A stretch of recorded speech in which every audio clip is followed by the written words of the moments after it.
ఎప్పుడు వివాదాస్పద వ్యాఖ్యలు చేస్తూ తరచుగా వార్తల్లో ఉంటారు అసదుద్దీన్ ఓవైసీ. ఈసారి మరో సంచలన వ్యాఖ్యలు చేశారు ఎంఐఎం అధినేత.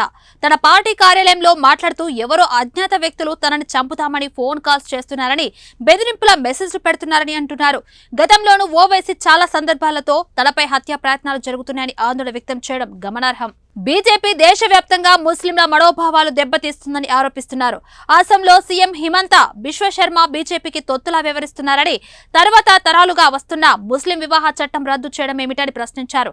పైగా అసోంలో ముస్లిం జనాభా పెరిగిందంటూ కీలక వ్యాఖ్యలు చేస్తున్నారని, వాస్తవాలు కాపిపుచ్చి ఎక్కువ చెబుతున్నారన్నారు.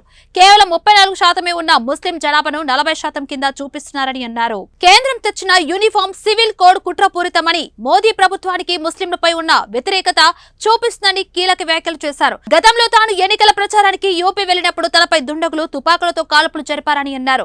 ఈ కేసులో ఇంతవరకు ఎలాంటి పురోగతి లేదని, యూపీ ప్రభుత్వం ఆ సంఘటనను చాలా తేలికగా తీసుకుందని ఆరోపించారు. మోడీ ప్రభుత్వం వచ్చాక ముస్లింల మనుగడ ప్రశ్నార్థకంగా మారిందని అన్నారు. కనీసం ముస్లిం పెద్దల సలహాలు, సూచనలు తీసుకోకుండా ఏకపక్షంగా చట్టాలను రద్దు చేయడం భావ్యం కాదని అన్నారు.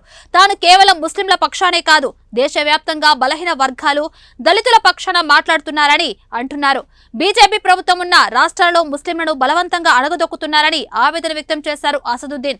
దేశంలో మైనార్టీలను చిన్నచూపు చూస్తున్న ఏ ప్రభుత్వం కూడా మనుగడ సాధించలేదని అన్నారు. తాను ముస్లింల గొంతుకై వారి తరపున ప్రశ్నిస్తున్నందుకే బెదిరింపులు వస్తున్నాయని, దీని వెనుక ఎవరు ఉన్నారో, ఏ శక్తులు ఉన్నాయో త్వరలోనే తెలుస్తుందని అన్నారు. దేశవ్యాప్తంగా ప్రతి ఎన్నికలలో ఎంఐఎం పార్టీ ఎదుగుతుందని, పార్లమెంట్లో స్థానాలు పెంచుకుంటున్నామని అన్నారు.